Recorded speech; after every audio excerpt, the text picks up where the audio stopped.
Hi hello friends, welcome to Mouni cine updates. Sindhu Bhairavi serial. இந்த சீரியலில் உண்மையிலே பார்த்தீங்கன்னா சிவா என்ன நாளைக்கு முடிவு எடுக்க போகிறார். அப்புறமும் பார்த்துருப்பீங்க, நம்ம ஸ்னேகா பார்த்தீங்கன்னா எல்லா உண்மையும் பஞ்சாயத்துக்கு முன்னாடி நிப்பாட்டி சொல்கிறாங்க. பட் இந்த இடத்துல அவங்க ப்ரூஃப்மே பண்ணிட்டுறாங்க.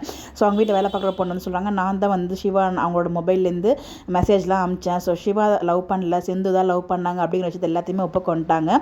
ஸோ இந்த இடத்துல சிந்துவை காப்பாற்றுவாரா சிவா அப்படிங்கிற கேள்வி எல்லார் மனசுலையுமே இருக்குது. எனக்கு தெரியும் 100% இப்போது சிந்து பக்கம் நம்ம சிவா பேசுவார். பிகாஸ் சிந்துனால சிவா எவ்வளவோ கஷ்டப்பட்டாலும் இப்போ இருக்க கண்டிஷன் படி எனக்கு தெரிஞ்சு சிந்து மேலே தான் அவருக்கு ஒரு கன்சர்ன் இருக்கும். அதனால சிந்துக்கு தான் சப்போர்ட் பண்ணி பேசுவார். எனக்கு அது டோட்டலாக சுத்தமாக இன்ட்ரெஸ்டே இல்லை. பிகாஸ் சிந்து பண்ணது எவ்வளோ பெரிய தப்பான விஷயம். அதனால் எவ்வளோ கஷ்டப்பட்டார் சிவா. என்னதான் சிந்து லவ் பண்ணது நியாயமாக இருந்தாலும் அவங்க லவ்வுக்காக இந்த லெவலுக்கு பொய் சொல்லி ஒருத்தவங்களை கல்யாணம் பண்ணிக்கணும், அவங்களை அசிங்கப்படுத்தி கல்யாணம் பண்ணிக்கணும் அப்படிங்கிறது மிகப்பெரிய தவறு, மிகப்பெரிய தவறான எடுத்துக்காட்டும் கூட. ஸோ அதனால் என்னை பொறுத்த வரைக்கும் அது கதையாக இருந்தாலும் எனக்கு பர்சனலாக அது பிடிக்கல. ஸோ பார்த்தீங்கன்னா சிவா தான் கண்டிப்பாக வேறு கதை வேறு வாய்ப்பு இல்லை.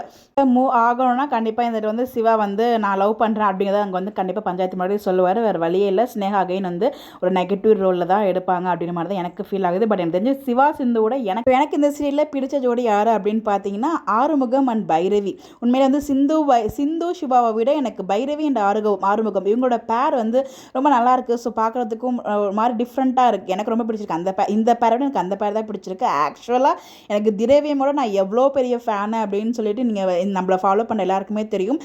அவருக்கு செட் ஆனது 2 சீரியல் தாங்க. ஈரம்னா ரோஜாவே 1 and 2 வேறு லெவலில் ஹிட் கொடுத்துச்சு.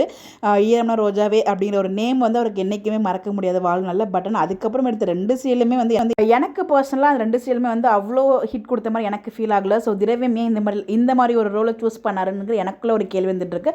பட் எனிவேஸ் அவர் சூஸ் பண்ணியிருக்காரு, அதில் ஏதாவது ஒரு ரீசன் இருக்கும். பட் எனக்கு அந்த கேரக்டர்ஸ் பிடிக்கல. அங்கேயுமே பார்த்தீங்கன்னா நல்லா தான் போச்சு. பட் அர்ஜுனுக்கு அவ்வளோ ஸ்பேஸ் இருக்காது வீட்டுக்கு வீடு வாசப்பட சரியில்லை.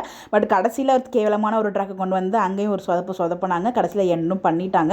அதே மாதிரி இந்த ஒரு சீரியலையுமே அந்த மாதிரி தான். அப்போயும் அவர் தான் அசிங்கப்பட்டார், அவ்வளோ கஷ்டப்பட்டார்.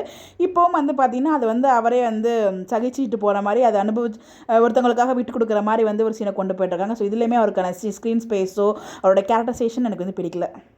சிவான்ற கேரக்டர் ரொம்ப சூப்பரான கேரக்டர் தான், ரொம்ப ரொம்ப நல்ல பையன். பட் ஆனால் அவர் சிந்துக்காக இப்போ சப்போர்ட் பண்ணி பேச போகிறாரு பார்த்தீங்களா, அந்த ஒரு விஷயம் எனக்கு பிடிக்கல. ஸோ கண்டிப்பாக ஒவ்வொருத்தருக்கும் ஒவ்வொரு விதமான பாயிண்ட் இருக்கும். எனக்கு இதனோட பாயிண்ட் ஆஃப் வியூ உங்களுக்கு என்ன தோணுதுன்னு சொல்லி உங்களோட கருத்துக்களை மறக்காமல் கமெண்ட்டில் ஷேர் பண்ணுங்கள். இந்த மாதிரி அப்படி தெரிஞ்சுக்க நம்மளோட சேனலை ஃபாலோ பண்ணிக்கோங்க. Bye by.